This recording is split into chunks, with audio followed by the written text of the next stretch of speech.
नमस्कार दोस्तों, मैं हूं मनीष लूथरा, अम्बाला सिटी, हरियाणा से। आज आपके लिए एक वीडियो मैं लेके आया हूं और वो बेसिक इलेक्ट्रॉनिक्स को लेके आया। बेसिक इलेक्ट्रॉनिक्स में प्रैक्टिकली पार्ट्स की टेस्टिंग को लेके आया बेसिकली। और ये वीडियो थोड़ा लंबा हो सकता है, और अगर लंबा हो रहा है तो आपको धैर्य रखना है। धैर्य हमने भी रखा है आप सबके लिए। तो समय और पानी, ये दो चीज़ें बहाव में होती हैं। ये हमारा इंतज़ार नहीं करेंगे, ये बहेंगे, और समय भी बह रहा है।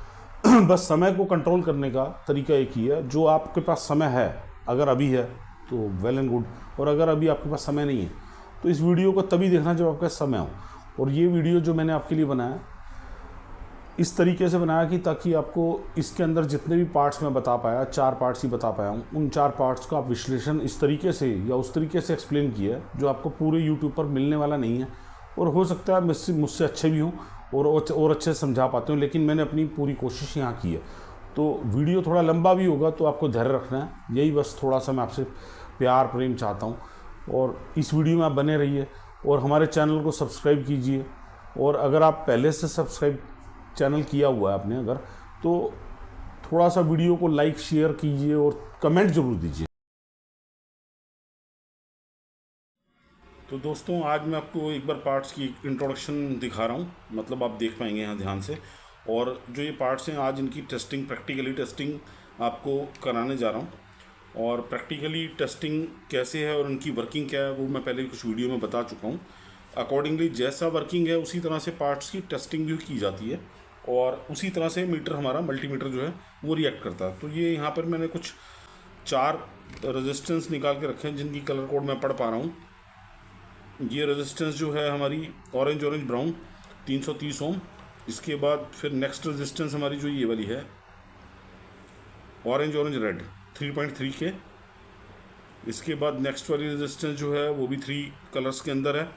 तो एक बार कलर मैं देख लूँ तो इसमें 3 रेड कलर है, तो ये 2.2 के है। इसके बाद नेक्स्ट ये वाली जो है हमारे पास, ये 2 वैल्यू सेम आ गई हैं, ऑरेंज ब्राउन 330 ओम। यानी ये दो, मतलब हमारे पास अभी फ़िलहाल 3 वैल्यू हैं। तो ये वाली जो हमारे पास है ऑरेंज ब्राउन 330 ओम, ये वाली, और है भी ये 1 वाट के अंदर। इसके बाद नेक्स्ट वैल्यू ऑरेंज रेड 3.3 के, ये वाली होगी। और इसके बाद रेड ब्राउन, ये 220 ओम हुई। और इसके बाद ये तीनों रेड कलर हैं, रेड, ये 2.2 के। 4 अलग अलग तरह की वैल्यू आपके सामने मैंने ली, और मल्टीमीटर के साथ हम इनकी वैल्यू को रीड करके देखते हैं। और आज आपको इसकी टेस्टिंग बताऊंगा, ये रेजिस्टेंस की वैल्यू सही है या गलत है, और इसके अलावा ओपन है या शॉर्ट है। अगर ओपन नहीं है, शॉर्ट नहीं है, और वैल्यू इसकी एक्यूरेट है या नहीं है।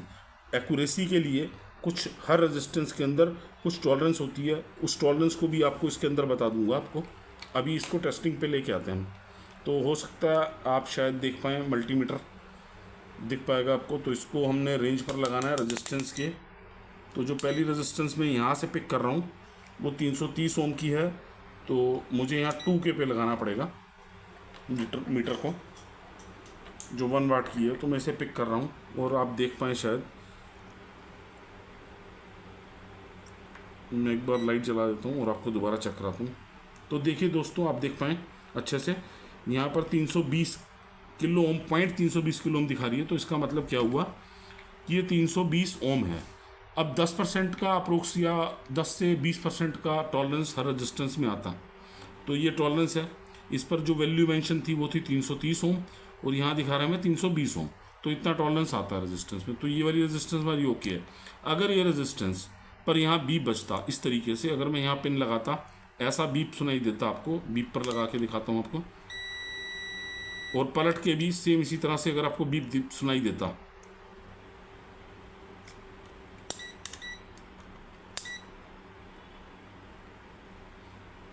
ऐसे बीप सुनाई, क्योंकि मैं एक ही पिन पे लगा रहा हूँ तो बीप ही सुनाई देगा, और 0 दिखाएगा। तो इसका मतलब क्या है, ये रेजिस्टेंस हमारा शॉर्ट है।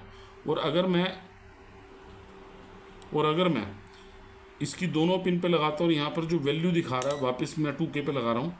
अगर मैं पिन्स को यहाँ लगा रहा हूँ, और यहाँ पर जो वैल्यू है 10% आप बाय डिफ़ॉल्ट मान लीजिए। इसके अलावा अगर ये वैल्यू हाई पे चली जाए या बहुत ज़्यादा लो पे, अगर मान लीजिए ये वाली वैल्यू 330 ओम है, तो 330 ओम की जगह आपको 100 ओम दिखा रही है, या फिर किलो ओम में दिखा रही है, 1 किलो ओम के आसपास। तो ये रजिस्टेंस डेफिनेटली ख़राब है, तो इसको बदलने की रिक्वायरमेंट है। तो आपको एक रजिस्टेंस का इसका मैंने बता दिया, एक बार और रिपीट करूँगा यही चीज़ ताकि आपको अच्छे से समझ आ पाए। और बाकी सब रेजिस्टेंस सेम इसी तरीके से चेक होंगी, लेकिन किसी भी सर्किट में लगी हुई रेजिस्टेंस कभी आप चेक नहीं कर पाएंगे। उसके पीछे क्या रीज़न होता है उसे मैं किसी नेक्स्ट वीडियो के अंदर आपको समझाऊंगा।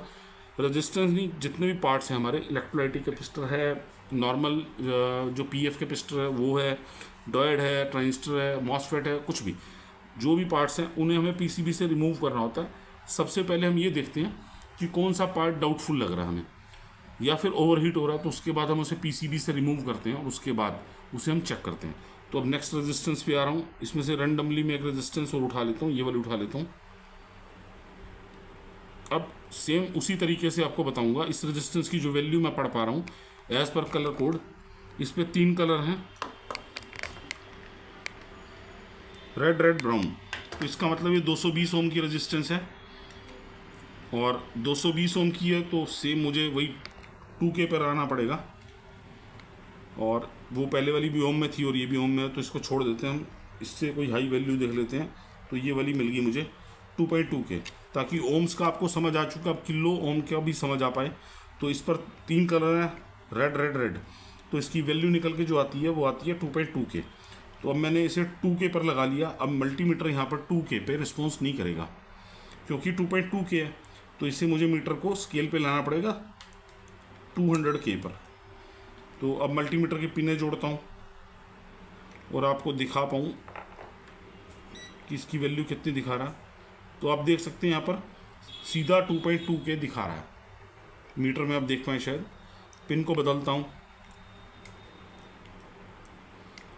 तो देख सकते हैं आप यहाँ पर 2.2K, यहाँ 2K दिखा रहा है। तो इशू यही है हमारा, इसके अंदर जो टॉलरेंस है उस हिसाब से तो वैल्यू थोड़ा सा इंटरचेंज हो रही है, तो इतना टॉलरेंस होता ही है रेजिस्टेंस के अंदर। तो ये 2.2K का रेजिस्टेंस है। अगर इसकी वैल्यू, इस रेजिस्टेंस की वैल्यू जो है अगर 2.2K से 100K चली जाए, 5K तक चली जाए, 4.7K तक चली जाए, तो हायर वैल्यू साइड पे चलेगी। तो इसका मतलब ये रेजिस्टेंस सही नहीं है, इसे हमें बदलना पड़ेगा। तो दूसरा, अगर इसकी वैल्यू लो पे चलेगी, लो पर जाने पे मतलब 2.2K से अगर 1K पर चलेगी तो भी इसकी वैल्यू वेरी कर चुकी हीट होने की वजह से, तो तब भी ये ख़राब मानी जाएगी। इसके अलावा सीधा या तो शॉर्ट होगी या ओपन होगी। अगर शॉर्ट होगी तो इन्हीं दोनों पॉइंट के ऊपर जहाँ मैं लगा रहा हूँ पिन, बीप पर लगाना है मीटर, डाउटेड होगी तो उसके बाद ही लगाएंगे। तो यहाँ बीप दे देगी जो कि आ नहीं रहा, पलट के पिन लगाएंगे सेम बीप देगी, कुछ रीडिंग देगी अगर, तो ये रेजिस्टेंस शॉर्ट हो चुकी। और अगर कोई भी वैल्यू नहीं दे रही हाँ किसी भी स्केल पे, तो इसका मतलब रेजिस्टेंस जो ये वाली रेजिस्टेंस ओपन हो चुकी। इन्हीं दोनों कंडीशन पे अपने को रेजिस्टेंस को बदलना पड़ेगा। अगर डाउटफुल है तो आपको सर्किट से, पीसीबी से बाहर निकाल कर ही चेक करना पड़ेगा। तो रेजिस्टेंस होपफुली मैं समझता हूँ आपको समझ आ गई होगी।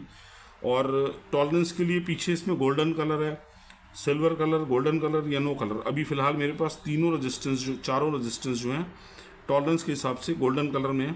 1 2 3 4, चारों के पीछे last colour, fourth colour golden colour ही है, आप देख सकते हो। गोल्डन कलर का जो टॉलरेंस है वो अप्रोक्स 10% होता है। 10% प्लस होगा या माइनस होगा जो रेजिस्टेंस की वैल्यू उसके हिसाब से। तो रेजिस्टेंस चेक करने का सिंपल फार्मूला बस यही है। और होपफुली मैं उम्मीद करता हूँ रेजिस्टेंस आपको समझ आ गई होगी। मैं आपको आज 2 मेथड से रेजिस्टेंस, कैपेसिटर, डॉयड, क्वाइल, ये सब चीज़ें इसी वीडियो के अंदर समझाऊंगा और दिखाऊंगा। तो दोस्तों देखिए, मैंने सेम वैल्यू के मुझे अवेलेबल थे जो डॉयड मैंने लिया आपके सामने। 2 डॉयड हैं, इन पर यहाँ एक ये ब्लैक कलर का डॉयड है और यहाँ पर एक सिल्वर लाइन आप देख पाएँ शायद, दोनों डॉयड एक ही तरफ रखे हैं। तो ये वाली लाइन जो है ये नेगेटिव लाइन है और दूसरी साइड पॉजिटिव है इसकी। तो कैथोड एनोड के हिसाब से समझ लीजिए आप, या फिर मल्टीमीटर के हिसाब से जैसे बता रहा हूँ उस तरीके से समझ सकते हैं आप। तो हमारी ये वाली जो लाइन है जहाँ सिल्वर लाइन है, तो ये वाला साइड हमारा नेगेटिव साइड और पॉजिटिव। और यहाँ पर मीटर को लगाने पर मैं एक बार उठाता हूँ, इसे हाथ पे रखता हूँ ताकि कनेक्शन प्रॉपर हो सके।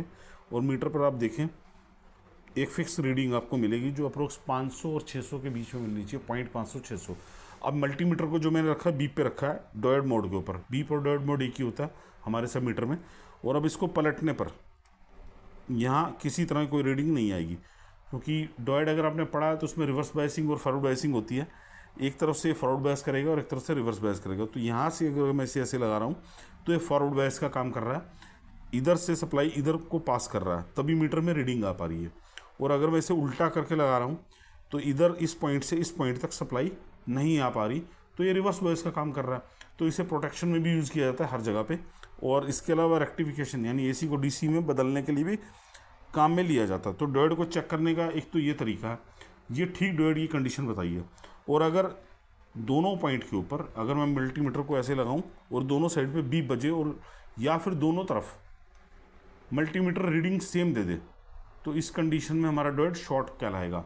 अगर बीप दे रहा है तो फुल शॉर्ट है, और अगर एक पर्टिकुलर रीडिंग वो 500-700 से अबव ही होगी, मतलब लो डाउन पे होगी, यानी 100, 200, 50 इस तरीके से होगी या बीप देगी, तो उस कंडीशन में यह हो सकता है 300 पर आके अटक जाए और दोनों तरफ 300 की रीडिंग दे रही है, तो इसका मतलब ये डायोड लीक है।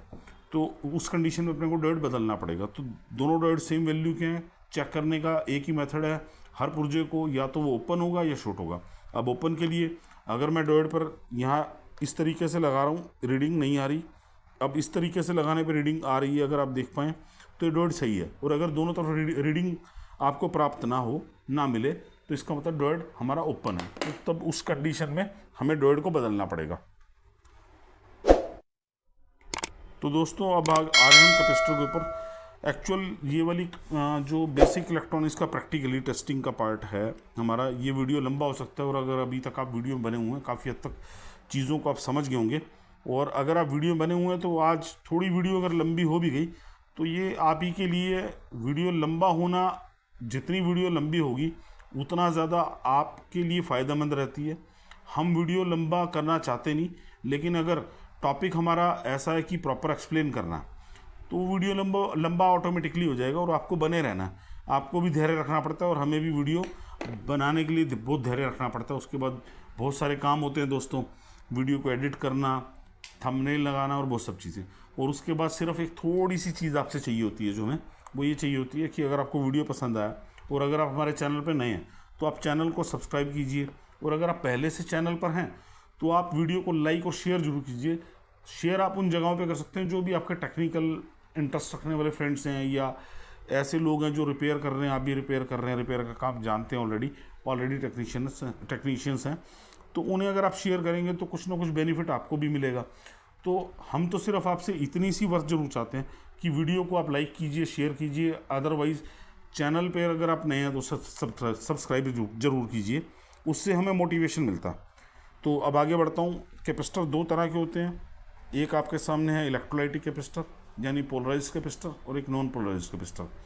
अब ये वाला कैपेसिटर जो है आप इसमें आप देख सकते हैं, सबसे पहली चीज़ ज़्यादातर होता क्या है कि कॉइल और कैपेसिटर में कई बार कन्फ्यूज़न पैदा हो जाता है। मैंने तो बड़ा कैपेसिटर उठाया, तो कॉइल और कैपेसिटर को पहचानने का सिंपल फंडा ये है, कैपेसिटर के ऊपर सबसे पहले तो यहाँ एक नेगेटिव लाइन बनी होती है जो कॉइल पर नहीं होती। कॉइल इसी शेप में मिल सकता है आपको, और आप कंफ्यूज हो सकते हो। दूसरी बात, यहाँ पर एक गड्ढा बना है, ये वाला गड्ढा जो आपको कॉइल में कभी नहीं मिलेगा। आप देख पाएँ शायद, मैं एक बार देखता हूँ आपको शायद प्रॉपरली दिखा पाऊँ। इस कैपेसिटर के ऊपर एक जहाँ पिंस हैं इससे जस्ट ऊपर यहाँ पर एक गड्ढा बना है, और एक बार ट्विस्ट करता हूँ और आपको दिखाता हूँ। ये वाला गड्ढा, ये गड्ढा आपको कॉइल में नहीं मिलेगा, तो यहीं से डेफिनेटली आप समझ सकते हैं कि ये कैपेसिटर है, कॉइल नहीं। और उसके बाद तो सिंपल आपको टेस्टिंग बता ही रहा हूँ, कॉइल का फंडा अलग है और कैपेसिटर का अलग है। और फिलहाल हमारे पास कैपेसिटर जो इलेक्ट्रोलाइटिक कैपेसिटर है, इसको टेस्ट करने की जो तरीका है, अब सिर्फ रेजिस्टेंस को चेक करने के लिए हमें रेजिस्टेंस के वैल्यूज़ पर जाना पड़ता है। बाकी सब चीज़ें आप शायद जानते हैं या नहीं जानते, वो बीप और डायोड वाले मोड के ऊपर हो जाती है। तो अब हम वापस अपने उस मोड के ऊपर हैं, बीप और डायोड वाले मोड के ऊपर। तो ये वाला सिरा नेगेटिव है, ये पॉजिटिव है। आपको इसमें अभी कुछ नहीं सोचना समझना, आप रैंडम में कोई भी पिन इधर से उधर लगा दें, और आप देखें यहाँ पर एक बार बीप बज के बंद हो गया और उसके बाद रीडिंग स्टार्ट होगी। अब इसको मैं पिन को पलट रहा हूँ, अब आप देखेंगे सेम यही प्रोसीजर होगा, बीप बजेगा और उसके बाद कुछ रीडिंग आएगी। देखिए अब बीप बज रहा है, 0 वैल्यू दिखा रहा है, और क्योंकि कैपेसिटर की वैल्यू हाई है तो थोड़ा समय लेगा। अब देखिए इसके बाद जो है यहाँ पर रीडिंग शुरू हुई, तो एक तरफ से चार्ज हुआ, एक तरफ से डिस्चार्ज। अब इधर से डिस्चार्ज हो चुका, अब पलट के ये यहाँ पर यहाँ से डिस्चार्ज होगा। अब दोबारा बीप बजा, बस इतनी करैक्टरिस्टिक है। अगर इस तरीके से आ रहा है, एक बार इसको कंप्लीट कर लें हम ताकि रीडिंग पे आ पाए। ये देखिए रीडिंग पे आ गया, तो इसका मतलब है कैपेसिटर ओके है, इसमें किसी तरह कोई फॉल्ट नहीं है। लेकिन अगर दोनों पिनों पर पिनें लगाने पर मल्टीमीटर से बीप दिखाई दे, आप सुनाई दे आपको, और उसके बाद रीडिंग ना आए तो कैपेसिटर शॉर्ट है। और अगर दोनों तरफ बराबर रीडिंग आ रही है या कोई बीप बज ही नहीं रहा तो ये ओपन है। अब इसके अलावा कैपेसिटर के अंदर इस इलेक्ट्रोलाइटिक कैपेसिटर को चेक करने का जो आपको, ये एक तरीके से बैटरी की तरह काम करता है, चार्ज डिस्चार्ज का करैक्टरिस्टिक होता है। अगर वो आपको लग रहा है कि करैक्टरिस्टिक उस तरीके के नहीं है तो इसका मतलब वो कैपेसिटर ख़राब है। और कैपेसिटर ज़्यादातर जो है या तो इस तरह के इलेक्ट्रोलाइटिक कैपेसिटर इस जगह से फूल जाते हैं, फट से जाते हैं, या फिर नीचे से इस जगह से जहाँ पर इसके पिंस हैं इस जगह पे। तो फिजिकल डैमेज इसमें ज़रूर चेक करना है। मैं आपको एक कैपेसिटर दिखाता हूँ जो कि ऑलरेडी मेरे पास फॉल्ट में निकला था, जो ऊपर से फूला भी हुआ था और वो ख़राब था। तो देखिए ये वाला कैपेसिटर मैंने निकाला एक सर्किट में से, और ये यहाँ से कोई गड़बड़ नहीं था, निकालते हुए इसका प्लास्टिक फट गया। और इस कैपेसिटर को आप शायद देख पाएँ, मैं कंपेयर कराता हूँ आपको एक बार। ये इस जगह से, इस पर्टिकुलर इस जगह से यहाँ से फूला हुआ है और फ्लैट नहीं है, फूला हुआ है। और ये कैपेसिटर जो है कंपैरिजन के लिए आपको दिखा रहा हूँ, एक बार आप देख पाएँ शायद तरीके से। इसका हिस्सा ऊपर का फ्लैट है और इसका ऊपर से उभरा हुआ है। तो आप यहीं से पता कर सकते हैं, देखते ही आपको फिजिकली पता चल जाएगा ये कैपेसिटर ख़राब है। तो सबसे पहले जो फिजिकल चीज़ें दिखाई दे रही है जो ख़राब है, सबसे पहले तो हमें उसी वैल्यू के हिसाब से उन पार्ट्स को बदलना पड़ता। तो अब सिंपल कैपेसिटर जो हमारा नॉर्मल कैपेसिटर है, पीएफ कैपेसिटर, उसके ऊपर आ रहा हूँ। तो देखिए दोस्तों, यहाँ पर सिंपल कैपेसिटर लिया मैंने और पीएफ कैपेसिटर जिसको बोलते हैं, इसका ये नॉन पोलराइज्ड है, इसके अंदर कोई नेगेटिव पॉजिटिव नहीं है। और जितने भी पार्ट्स अभी तक मैंने आपको बताया, जैसे रेजिस्टेंस नॉन पोलराइज्ड है, उसके बारे में उस समय नहीं बता पाया, तो आप उस पुर्जे को, रेजिस्टेंस को उल्टा सीधा किसी भी तरीके से लगा सकते हैं। सेम डायोड आपको दिखाया, पोलराइज्ड कैपेसिटर है, पॉजिटिव नेगेटिव है उसका, तो जिस तरीके से आपने उतारा उस तरीके से लगाना पड़ेगा। पॉजिटिव सिरा जहाँ है उसका पॉजिटिव सिरा लगेगा, जहाँ नेगेटिव सिरा वहाँ नेगेटिव लगेगा। इसके बाद अब आपको इलेक्ट्रोलाइटिक कैपेसिटर जो बताया उसके अंदर भी एक साइड नेगेटिव और एक साइड पॉजिटिव है, तो आपको उसी तरीके से करना पड़ेगा जिस कंडीशन में आपने उतारा उसे, जहाँ उसका पॉजिटिव सिरा था और जहाँ नेगेटिव सिरा था, सेम उसी तरीके से लगाना पड़ेगा। उल्टा अगर लगाएंगे आप डायोड या कैपेसिटर को तो सर्किट के अंदर कोई ना कोई खराबी आएगी और फटेंगे। और रेजिस्टेंस का जो मैंने बताया नॉन पोलराइज्ड है, तो आप उसको उल्टा सीधा जैसे मर्जी लगा सकते हैं। सेम ये पीएफ कैपेसिटर है, अलग अलग तरह के होते हैं, सारे में अभी अवेलेबल नहीं थे, दिखा नहीं पाया। ब्राउन कलर के बहुत छोटे छोटे भी आते हैं, इसके अंदर अलग अलग रंगों के हिसाब से भी आते हैं। तो ये वाला जो कैपेसिटर है इसको आप नॉन पोलराइज्ड है तो उसको उल्टा सीधा लगा सकते हैं। अब आते हैं हम टेस्टिंग के ऊपर। अब इसकी टेस्टिंग किस तरह से होगी, अब ये वाला जो कैपेसिटर इसकी बनावट जिस तरह से है, जैसे बना, तो मल्टीमीटर को लगा रहा हूँ, आप रैंडम में जैसे मर्जी। ये दोस्तों यहाँ पर ये जो कैपेसिटर है इसकी दोनों पिनों पर मैं मल्टीमीटर की पिनें लगा रहा हूँ और मीटर को एक बार वापस बीप मोड पे लेके आ रहा हूँ, क्योंकि मीटर जो है मेरे पास जो है ये थोड़ी देर बाद अपने आप ऑफ हो जाता, बैटरी बचाता। तो अब यहाँ पर दोनों पिनों पर मैंने पिनें आपके सामने यहाँ लगा दी और मल्टीमीटर की साइड करना दिखाई दे रहा। तो देखिए किसी तरह की कोई वैल्यू यहाँ शो नहीं कर रहा, मतलब कोई रीडिंग शो नहीं कर रहा, वैल्यू तो नहीं आएगी इसकी, रीडिंग कोई शो नहीं कर रहा। पिन को पलट दिया, अब भी कोई रीडिंग शो नहीं कर रहा, जस्ट लाइक ओपन की तरह दिखा रहा है। और ये कैपेसिटर का करैक्टर यही है, ये ओपन की तरह ही दिखाता है। और अगर ये ओपन दिखा रहा है तो इट मीन्स ये सही है, 100% 101% सही है। लेकिन अगर इसके बीच में यहाँ कोई रीडिंग आ जाए और पलट कर भी रीडिंग आ जाए, इधर भी कोई रीडिंग आ जाए पलट के, तो इसका मतलब ये लीक है। और ये वाले कैपेसिटर का करैक्टर ऐसा है, ये ज़्यादातर शॉर्ट कम लीक ज़्यादा होते हैं। इलेक्ट्रोलाइटिक कैपेसिटर जो है वो ओपन हो जाते हैं और ये वाला कैपेसिटर लीक होगा या शॉर्ट होगा। तो देखिए दोबारा आपको एक बार चेक करा रहा हूँ, किसी तरह कोई रीडिंग नहीं है, पिन को पलटने के बाद कोई रीडिंग नहीं है। अगर किसी तरह की कोई रीडिंग आए, दोनों साइड पे सेम आए तो लीक होगा, और अगर दोनों साइड पे बीप बजे तो ये 100% शॉर्ट होगा। तो इस कैपेसिटर में ज़्यादातर सर्किट में या तो लीकेज की प्रॉब्लम आती है या फिर शॉर्ट होने की।